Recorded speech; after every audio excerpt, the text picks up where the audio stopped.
చెల్లించుకుంటున్నాను. దేవుని దాసునికి వందనాలు. వచ్చిన అందరికీ వందనాలు.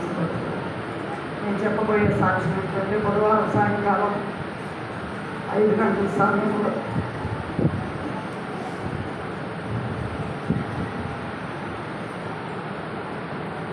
మరి మేమిద్దరం కూర్చొని టిఫిన్ చేసుకుంటున్నాము. గ్రీన్ టీ పెట్టుకున్నామని వెళ్ళాను.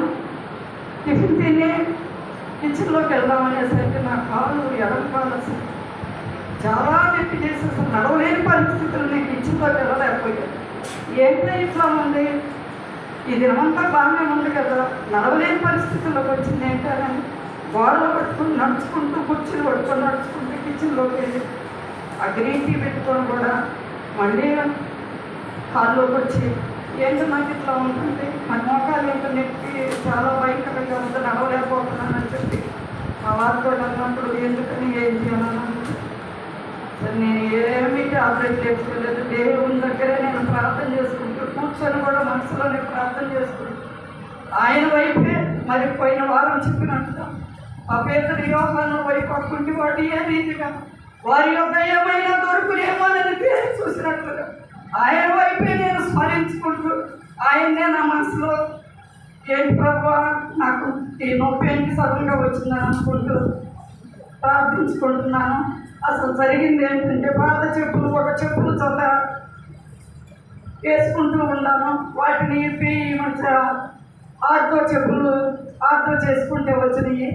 అవి వేసుకుందాము, కాళ్ళు అడుగు భాగాల్లో నొప్పులు, మంటలు, చురుకులు, మరి చెప్పులు లేకుండా నేను నడవలేని పరిస్థితి. అందుకని ఎప్పుడు చెప్పులు వేసుకుంటూనే ఉంటాను. చెప్పులు ఇంట్లో కూడా వేసుకుంటాను, వడివే విడిచిపెట్టను. అంతకుముందు కూడా అట్లానే జరిగింది ఒకసారి. ఆ చెప్పులు కూడా తీసివేశారు. ఆ చెప్పులు ఎప్పుడైతే ఇప్పి మరలా పాత చెప్పులు వేసుకున్నానో వెంటనే నొప్పి లేదు అసలు. ఆ నొప్పి లేకపోవడం దేవుణ్ణి ఎంతో మహిమపరిచాను. ఆ రాత్రి అంతా ఎంతో బాధపడ్డాను. సాయంకాలం సమయం దాకా కూడా పడుకోబోయేటప్పుడు కూడా ప్రార్థించుకుంటూ దానికి అర్జెంట్ బొమ్మ ఏదో రుద్దుకుంటూ ప్రార్థన చేసుకుంటూ మరి నేను ఎట్లా పని చేసుకోవాలి ప్రభువా, మరి ఉదయాన్నే నేను ఎలా లేవాలి, నా మోకాలను స్వస్థపరచాలని నాకు ఏదైనా బాధ వస్తే మటుకు దేవుని తప్పితే నేను ఏ మనుషుల వైపు నేను చూడను. ఆయనకు మాత్రమే చెప్పుకుంటూ పరిశుద్ధాత్మ దేవా నన్ను బాగు చేయి, ఆయనైతే నేను విసిగిస్తానన్నమాట. అట్లా ప్రార్థన చేసుకుంటూ ఆయన స్మరించుకుంటూ అట్లానే పండుకున్నాను. ఉదయానికి అసలు నొప్పి లేదు, ఏమి లేదు. అసలు చక్కగా మామూలుగా రోజు ఎలా నడుచుకుంటాను అలా నడుచుకుంటూ బయటకు వచ్చాను. అంత ఊడ్చుకున్నాను, కడుక్కున్నాను, వాటర్ కూడా పట్టుకున్నాను. దేవుని కృపను బట్టి ఆ మోకాలు నొప్పి లేకుండా పోయింది.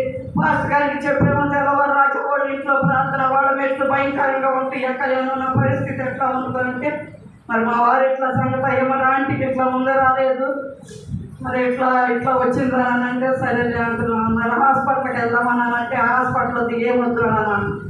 అలాగే దేవుని కృపను బట్టి ఇక ఆ దినంకు గురువారం కూడా ఇక నాకు చక్కని ఆరోగ్యం ఇచ్చి దేవుడు నన్ను నడిపించి ఆయన పోషియాన్ని ఏ రీతిగా నడిపించాడో, స్వస్థపరిచాడో ఆ రీతిగా నన్ను కూడా ఆయన స్వస్థపరిచి ఆయన కృపనిచ్చి మరి దైవజనుల ప్రార్థనతో పాటు నా ప్రార్థన కూడా దేవుడు ఆలకించి నన్ను స్వస్థపరిచిన దేవాది దేవుడికి కోట్ల వందనాలు, స్తోత్రాలు చెల్లించుకుంటూ ఇచ్చిన సాక్ష్యాన్ని దేవుడు దీవించును గాక.